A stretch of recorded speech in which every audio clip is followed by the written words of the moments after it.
Thank you, Fraser, for leading us today. It is good to be here. I have known your pastor longer than I've known you as a congregation because Pastor John was in a leadership network that I was running for a while, and then I've been to this building several times when the pastors have gathered here from our association, from this the Lambton Kent Association. So it's been neat to see this church evolve and change and develop and to see it grow. I began my ministry in the big city of Brigden, just down the road, right? Remember, we increased the population when we were there by 5 because we had 5 kids, including triplets. And that was back in the other century, the other millennium, actually. Back in 1984 is when we started there. I was there for 8 years, and then we moved to London. And we've been in London ever since. It used to be Westminster Hope, and then we changed the name to Summerside Community Church. And I began semi-retirement a few years ago. But even before that, I started working part-time with our fellowship of Evangelical Baptist churches, known in our region as FEB Central. And I serve as the district shepherd for Southwestern Ontario, which includes your church and your area. So it covers from Niagara Falls to Collingwood to Windsor, a fairly big area. And it's been a delight to be able to just meet with pastors and to just share and help them in different things and do some training and just be able to pastor the pastors, if you get what I mean. And being here this morning helps me realize how much the personality of the pastor influences the church. You guys are a reflection of your pastor, okay? Because Pastor John is just a grateful, exuberant man with a lot of vision and, loving and caring. And you see that in the church. And so it's great to be able to see that. My wife, Faith, is here with us. And the Bible tells us to be fruitful and multiply. So that's what we did. So we had our 5 kids here, and they have multiplied, and we have 16 grandchildren. So we have enough to keep ourselves busy. And I think that's as far as it's going until the great-grandkids come, but who knows when that's going to be. Well, today I want you to think a little bit about faith. And I think you all agree that in our world, it's difficult to live by faith. And the Bible teaches us to live by faith, and we get that, we understand that. But in Canada, it's getting more and more difficult to live by faith. Many of the truths that we hold dear, that we consider to be important, our world looks at and they think that's just old-fashioned, that's just meaningless, you don't need to do that anymore. And there are even some well-known Christians that have denied the faith. They've walked away from the faith and they just do not believe in God anymore. Now, why would somebody do that? Well, the basic reason is that they would lose sight of the reality of who God is and what He has done. So this morning I want to challenge you to refocus your faith, to be able to think about the unseen truths that God has promised.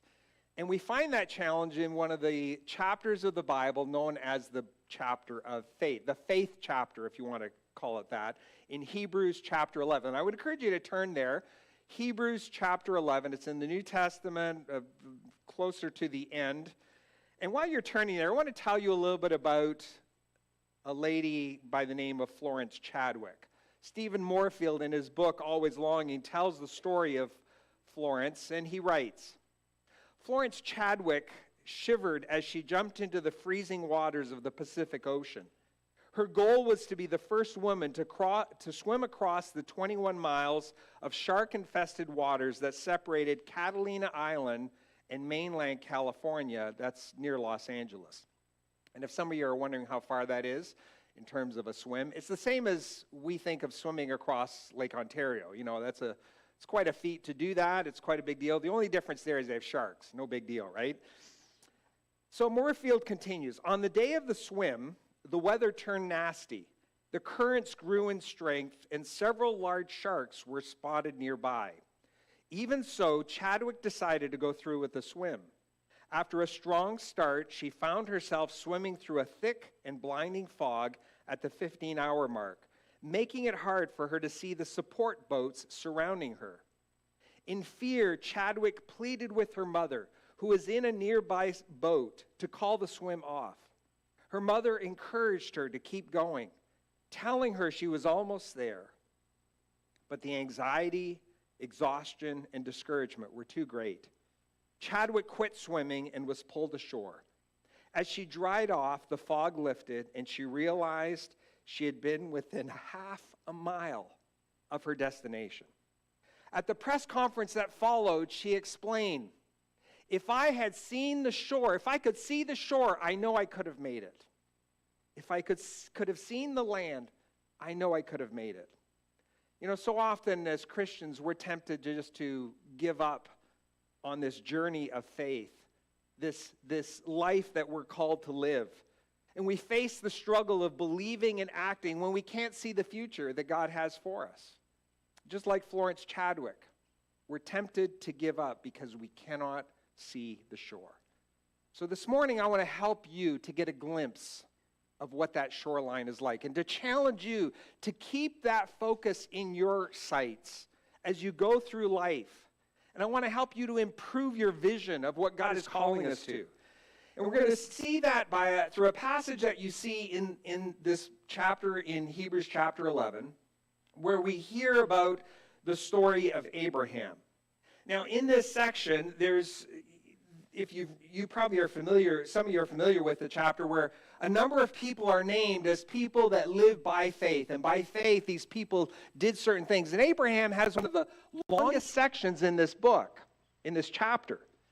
And what we want to see is, as the author of Hebrews writes his account of Abraham, he breaks off halfway through and explains why Abraham kept hanging in there, why he did not give up, why he pursued this journey and did not stop, because of what he was seeing.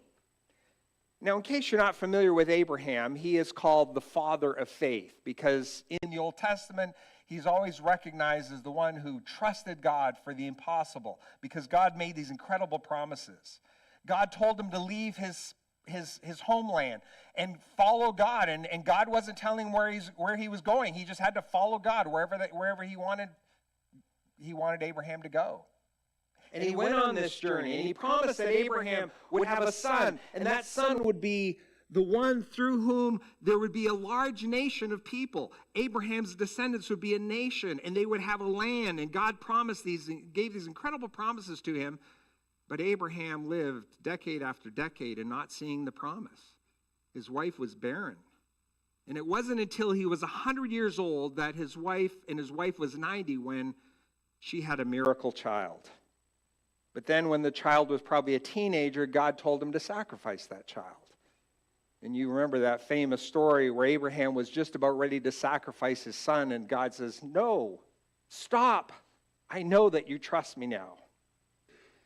Now, what was it that kept Abraham trusting God through all the unknowns and difficulties he faced? We find the answer in Hebrews chapter 11. And in the middle of this chapter, we get some commentary that we don't find back in the book of Genesis, where Abraham's first story is told. But these words help us understand why Abraham presses on through the difficulties he's facing. And here's the point of what I want you to see this morning. Through the eyes of faith, Abraham was able to see the unseen. And it's described as a land and a country with a city. And it's better than anything we've ever seen in life. And I want to help you to get a glimpse of that this morning. Now, as you read through this chapter, you find people that are choosing to live by faith. Now, what do we mean by faith? I like to define faith as taking God at his word and putting it into practice.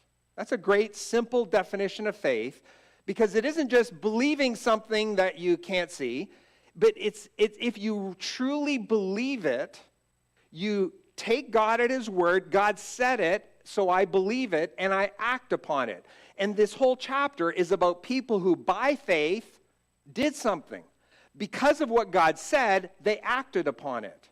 And faith is a matter of believing what God has said about the future and acting upon it. And I want to challenge you to keep that in mind this morning as we look at this passage. Now, I'm going to focus on just 3 verses 13 to 16. But Abraham's story actually begins in verse 8, where we read that Abraham obeys God by leaving his homeland, living as a foreigner in the land of promise. And when you get to verse 10, you get the beginning of the summary explanation for why he obeyed God. Look at verse 10. For he was looking forward to the city that has foundations, whose designer and builder is God. Now notice that it says he was looking forward to the city, not just a city, not just any city. He was looking forward to a specific city, a solid city with foundations, whose architect and builder was God, a place he had not seen in his lifetime. It was a place he was seeing by faith because God promised it. Then in verses 11 and 12, we get some more history where Sarah miraculously has a baby, resulting in the nation and fulfilling the promise that God made to Abraham. Here's where we pick up the verses that we want to look at this morning. Verse 13.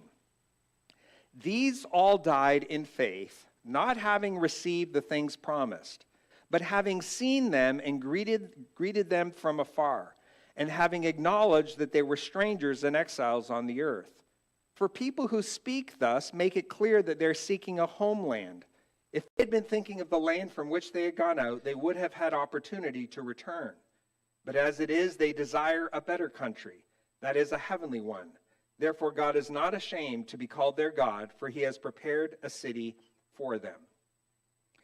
Now, these verses are packed with a lot of concepts, and I find a lot of people reading through this chapter, it's easy to get so focused on the individuals that we miss this commentary, and it's easy to read through this and say, yeah, okay, God made these promises, and that's great. But I want you to just slow down and look at what these verses are actually telling us, because they help us in our journey of faith, and we need to get the same perspective that they had. Because faith enables us to see in our heart and in our mind what we can't see with our eyes. I mean, Hebrews chapter 11, verse 1, the first verse of this chapter says, faith is the assurance of things hoped for, the conviction of things not seen.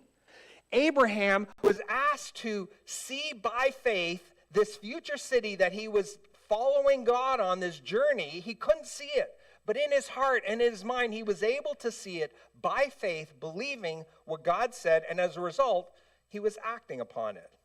Now, if you notice in verse 13, it says, these all, who's he talking about? He's talking about Abraham, Isaac, Jacob, and Joseph, the patriarchs, as we know them as, the ones who had received the promise, and the promise was passed on from one generation to the next. But then in verse 14, he broadens it to people who speak thus. And it's like, okay, those people are the ones who did this, but then it's all of us who agree with what Abraham, who believe what Abraham believed. And so I want you to see these 2 sections of this passage. And here's the summary. Verse 13 is going to show us that our faith creates a tension in our lives. We have to live with this tension for those who choose to live by faith. It isn't going to be an easy ride. Faith does not make life easy. It makes life far more difficult than most people who before they begin the journey of faith. And then verses 14 to 16 are going to indicate how faith actually shapes our desires. So in the middle of the tension that faith creates, our desires are shaped so that they're changed, so that we follow God with new desires and new longings. Let's start by looking at the tension that faith creates in verse 13. Now notice in verse 13, there are 4 phrases that are mentioned that describe this tension that we face. The first one starts out by saying they all died. These people all died. Like every one of these famous people, these are great heroes of the faith. They all died, he says. Even though they were these amazing names that we look at in history, they were people that God chose to make these incredible promises to. In spite of their privileged position, they all died. Now, but notice, the book of Hebrews says they died confidently. They still died in faith. They were still living by faith when they died because they were still looking to what God had promised. So they all died. Second, they died without receiving what was promised. Do you realize that God never intends for this life as we know it to give you what your heart really longs for? You're not going to find what you really long for in this life. And our world is full of people that think that this life, they've got to get everything they can in this life because this is all there is. These people didn't have a bucket list, right? They didn't have a list of things. I got to get these things done because then when I die, it's over. No, we don't need a bucket list. Now, there's nothing wrong if you like to use that term. But you don't need to feel like, I've got to do this because if I don't, I'm going to miss out on something. If you think that you're going to miss out on something that you can't do before you die, you have no idea what you have in the future. Because if we could get a grasp on what the future is going to be like, you say, I don't care about any of this stuff. I don't care about seeing. Like, to see some of the most beautiful views in this world, they're going to look like just ugly compared to eternity. So these people died without receiving the promise. And notice the third way faith creates the tension. For them also, what they saw was only in the distance. They couldn't see it fully. What they could see was it just beyond their grasp. It wasn't close enough to touch and experience. But here's the encouraging thing. Do you realize for each one of these people, you and I see more and know more than they did? Isn't that? Do you realize that? These were great saints of the past, but they didn't have the Bible like you and I do. I mean, Moses wrote the first 5 books, but Abraham didn't have anything. He just had God telling him what to do, and he didn't know half of what was going on. You and I, because of Jesus, know so much more than these people ever did. In fact, Jesus himself said in Matthew 13:17, for truly I say to you, many prophets and righteous people, some of these mentioned here in this chapter, many prophets and righteous people long to see what you see and did not see it, and to hear what you hear and did not hear it. They were longing to see the promise of God fulfilled in Jesus. They didn't know it was going to be Jesus. They didn't know what it was going to look like.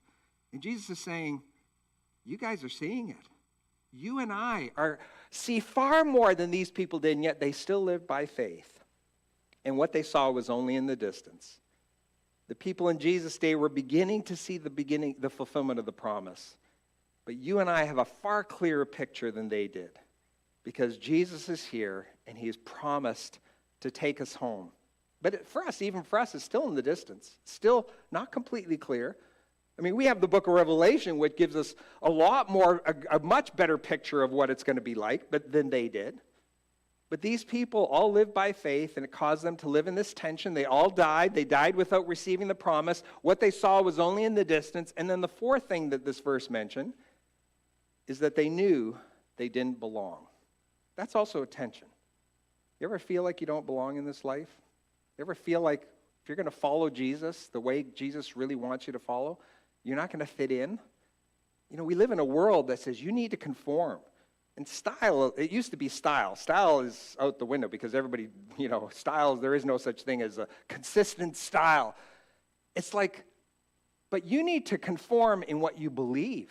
And if you don't believe the way our Canadian culture believes, and even our former prime minister, Canadian values, we value killing children. We value killing old people. It's like these Canadian values that the world enforces on us. Views of sexuality and these things. We're pressured to conform, to fit in, but we don't belong. This world is not our home in that sense. Now, there is a sense in which this world is going to be our home when it becomes the new heavens and the new earth. It is going to be our home, but for now, we don't fit in.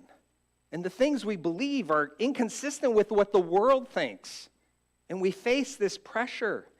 But we need to recognize that it doesn't matter.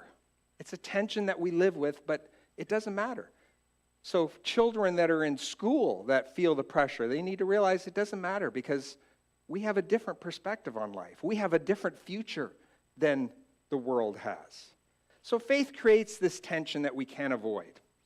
But notice that we're not left in the tension, because in verses 14 to 16, we find out that faith, in the middle of the tension, faith shapes our desires. Let's look at Hebrews 14 and chapter 11, 14 and 15 again.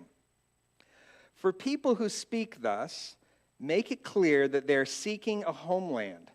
If they had been thinking of that land from which they had gone out, they would have had opportunity to return.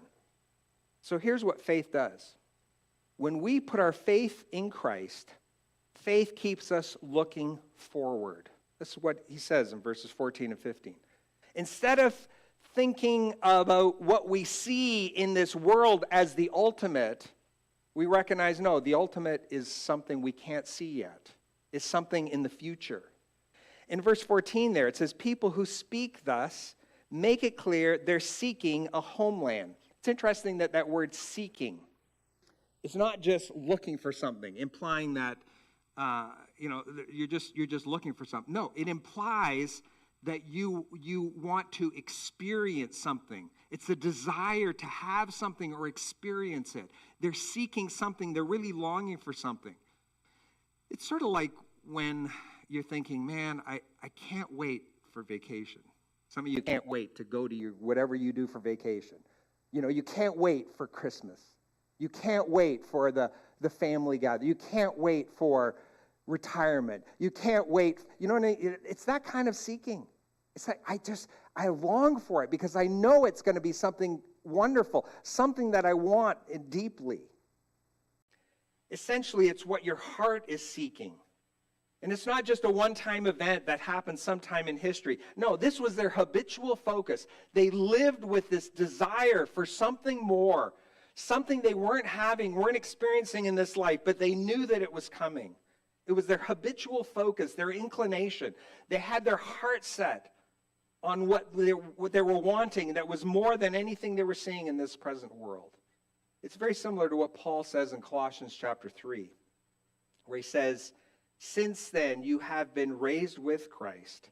Set your hearts on things above, where Christ is, seated at the right hand of God. Set your minds on things above, not on earthly things. For you died, and your life is now hidden with Christ in God.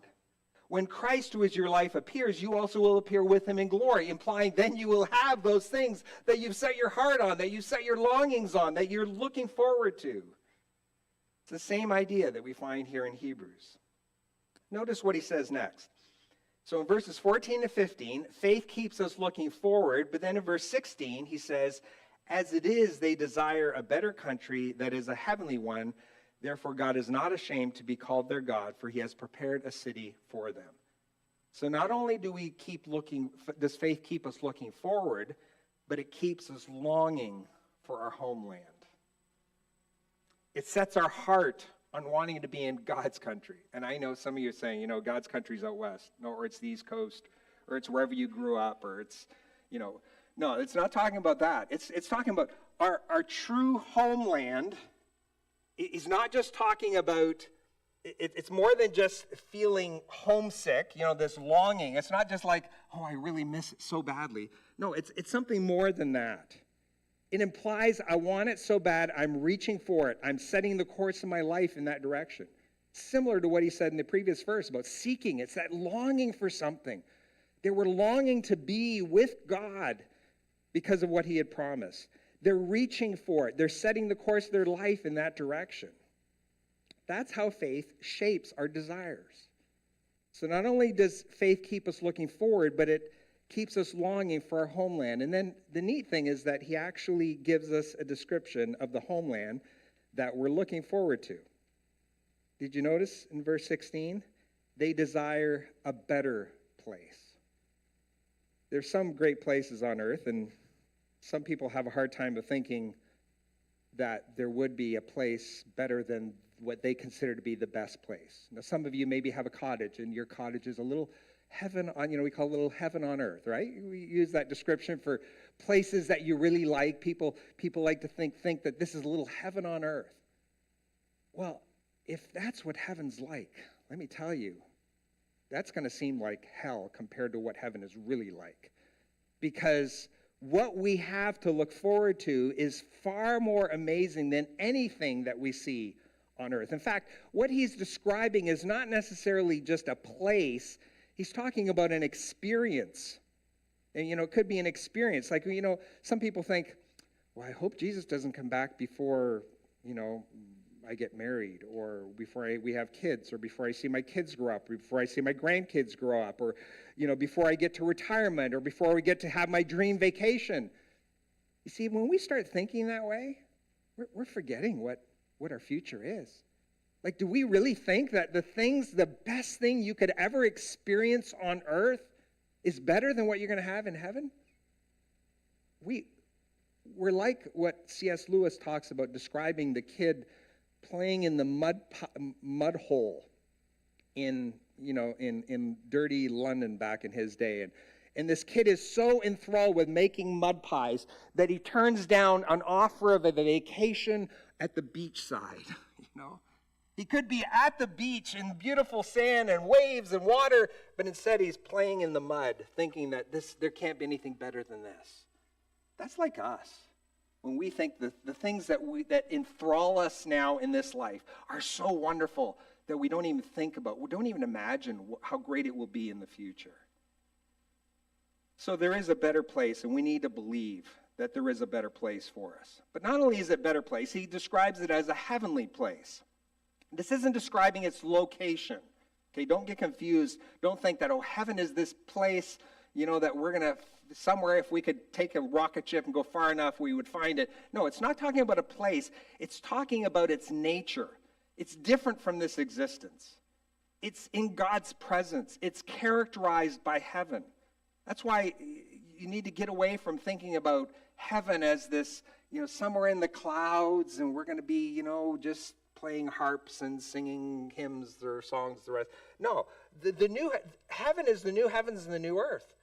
Heaven is where Christ is dwelling, and Christ is returning to this earth to remake it. And that's why when you think about the universe, why do we have why did God make billions of stars? Like, we don't need that many to live on. Well, the new heavens and the new earth, if you're going to be living in the universe for eternity, what are you going to be doing? We're going to be exploring the planets and developing just like God intended for Adam and Eve in the first garden. But that's for another sermon. This is a heavenly place. This is a place, if you want a description, an idea of the difference, 1 Corinthians 15 talks about our resurrection bodies. He says we die perishable, we're raised imperishable. That means we don't fall apart, we don't get sick, we don't die. We're buried in dishonor, raised in glory. We're going to be glorified. We're buried in weakness, raised in power. Those are the things, glory, power, imperishable. Those are the things that describe what this heavenly place is going to be like. So our homeland is a better place, is a heavenly place. But third, it's also a place of God's delight. Look at verse 16 again. It's a place where God is not ashamed to be called their God. A number of years ago, many years ago actually, we were up at Muskoka Bible Center. Some of you maybe have been there, and we were staying at somebody's cottage, and Faith's brother had come from Vancouver to visit us, and he was there. And so we thought, somebody had the kids, and so we thought, let's go out to let's go out to celebrate because we're all together, and we'll go to a fancy restaurant. So in Huntsville, the fanciest place that we knew of was the Deerhurst Resort. That's where all the rich and famous go, right? So they have the big concerts. That'd be the cool place to go to. So we decided, let's go there. Now, we were on vacation, and so we were, basically the best we could have are a pair of jeans and a polo shirt, So we show up at the Deerhurst Resort and say, yeah, we're here for dinner. And the guy sort of looks us up and down and says, a jacket and tie are required for dinner. Oh, we were unacceptable. I think we had to settle for a Hamburg. No, one option was the Hamburg by the pool, he said, or we ended up going somewhere else. Do you ever feel that way about God? That God looks at you and says, unacceptable. You're not good enough for my place. That's not what God says. Because this is a place where God is not ashamed to be called their God. He's not ashamed to be called your God. And if you want to get a great verse, and I would challenge you to even memorize this verse, because it's Zephaniah chapter 3, verse 17. Some of you probably never read Zephaniah in your whole life. Zephaniah is one of the little prophets in the Old Testament. Zephaniah is talking about what God thinks of his people. The people were going into exile, and God describes what he thinks of the people. He says, "The Lord your God is with you, the mighty warrior who saves. He will take great delight in you. In his love, he will no longer rebuke you, but will rejoice over you with singing." God wants to take great delight in you. He's not ashamed to be called your God, your King, your mighty warrior who saves. He's not ashamed because he treasures you. Do you know what you do with things you treasure? You have a special place for them, right? You got a shelf where you keep those valuable things that you don't want anybody else to touch. You want to keep them safe, or you've got to, keep them locked behind something. If God had a fridge, your picture would be on it. Isn't that great? He treasures you. He values you. This is a place of God's delight. Not only that, the fourth thing he describes in it as is a divine city. A divine city. Now, we naturally have a hard time relating to this thought. And some of you live in Port Lambton because you don't like the big cities, right? Admit it, okay? I know. And cities are places in our world, they're big and noisy and dirty and smog-filled, and some of them are dangerous, and, they're places that they're congested. I hate going to Toronto. Like, you got to drive there. It's like, okay, pay $100 and take the 407. It's like, but because our idea of a city is different than what they would think of as a city. Because for these people, back in Bible times, the city is the place you wanted to be. The city is the ideal place to live, because the city is the place where you're going to be safe from invading armies. You're going to be safe from wild animals. You're going to have sources of drinking water. You're going to have shops to buy food at. You're going to have people to trade with. There's culture, employment, entertainment. And if you lived in Jerusalem, Jerusalem was the place where several times a year they would have these amazing festivals, and it was just a great celebration. That was the place you wanted to be in the ideal city. And if God prepared a city, that would be a dream come true. So these people understood what this meant, a divine city. They wanted a perfect city, a city that would have you everything that you needed, not only to survive, but to thrive. A little further on in Hebrews 13, verse 14, we read, "Here on earth we have no lasting city, but we seek the city that is to come," the kind of city that they longed for. It was the same city that Abraham was looking forward to, and it's the same city that John describes in the book of Revelation. And I would encourage you to read Revelation chapters 21 and 22, the last two chapters of the Bible, if you want a description of that future city that we have to look forward to. Now, wouldn't it be great if God would just give us a bit of a documentary, a Netflix special on what your future city is going to be like? And then it would be just easy to believe, wouldn't it? Really? Jesus says, "No, I am God. I have come to earth. I have made a promise to you that I'm going to go away and prepare a place for you. You need to believe that. That's enough. That's all you need to believe. And if you want more details, look at book of Revelation. You will see that there's an amazing future for us." So in this chapter, we're encouraged to live by faith.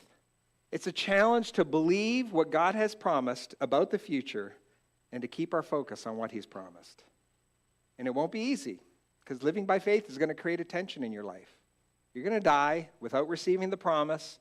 You're going to feel like you don't belong because you don't. It is a tension. Living by faith is not easy. But the good news is that when you choose to live by faith and believe God's promises, it will shape your desires. You will truly be looking forward to something better. You'll be longing for something better. Your homeland, your true homeland, the place you were designed to be. You will look at this world differently than you see it normally. You recognize that all the things that everybody's chasing after, they don't give you it's not what you really want. What you really want is to be in a better place, a heavenly place, a place that God delights in you, a perfect city. We all want it to happen tomorrow. But if it doesn't, we'll live with that tension. We'll do what God has called us to do through this life. And it will be worth it in the end, because we will see the future fulfillment of the promise. I began by telling you the story of Florence Chadwick. Let me tell you the rest of her story. Florence Chadwick was devastated by failing to make the swim to California from Catalina Island. But she decided to try again 2 months later. Just like the first time, the fog set in, and she was afraid, but she made it. What made the difference? She told reporters that this time she kept a mental image of the California shoreline in her mind the entire time. She forced herself to remember her destination, her finish line, her hope. Not only did she finish this time, and faster than the last attempt, she enjoyed the swim so much she repeated it 2 more times throughout her lifetime. In the next chapter of Hebrews, the writer of Hebrews tells us what we need to do to keep focused on our destination. In Hebrews chapter 12, verse 1, let us run with endurance the race that is set before us, looking to Jesus, the founder and perfecter of our faith, who for the joy that was set before him, notice that he had a vision, he could see the finish line, he was looking forward to the future. For the joy that was set before him, he endured the cross, despising the shame. He didn't fit in either. And he is seated at the right hand of the throne of God. Even Jesus was motivated to endure by keeping his focus on the future that God has prepared for him. It's easy to get discouraged when we're following and serving God these days. And in church, there's a lot that needs to be done, and maybe you're serving in a ministry, and it's tough. Some of you say, man, I just need a vacation. You probably do need a vacation, but maybe what you need more than a vacation is a renewed vision of what our future homeland is. A renewed vision of why this work that we go through of dealing with 150 kids at a summer camp, or dealing with Sunday school, or dealing with your small group where people are fighting over things, or whether, the issues that are happening. You need to get a new vision for what that is. And a renewed sense of, the stuff that I'm chasing after in this life, that's really not as important as the kingdom of God. And maybe some of you are like me, I'm in that semi-retirement age, and it's easy to think, I've done enough, I don't need to do any more. Maybe you need to say, the finish line is there. I can't lose sight of that. I need to do what God has called me to do. I can't just retire from everything. I need to keep serving God. Because when we get that vision, when we see the shoreline that we're swimming towards, we let that shape our hearts and our longings. We let that determine how we use our time, our gifts, and our energy.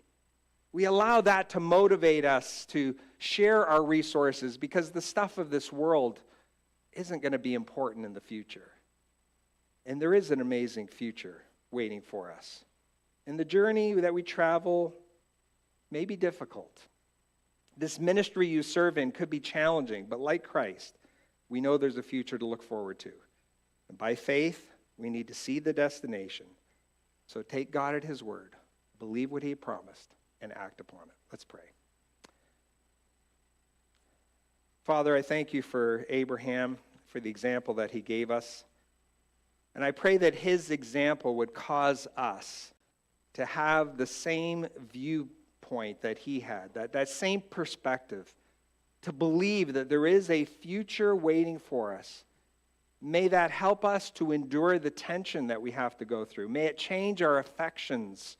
May it change our desires, shape our desires for the things that you have for us. And Father, cause us to live each day for you, not focused on the world and what's happening around us, but focused on you and your kingdom and what you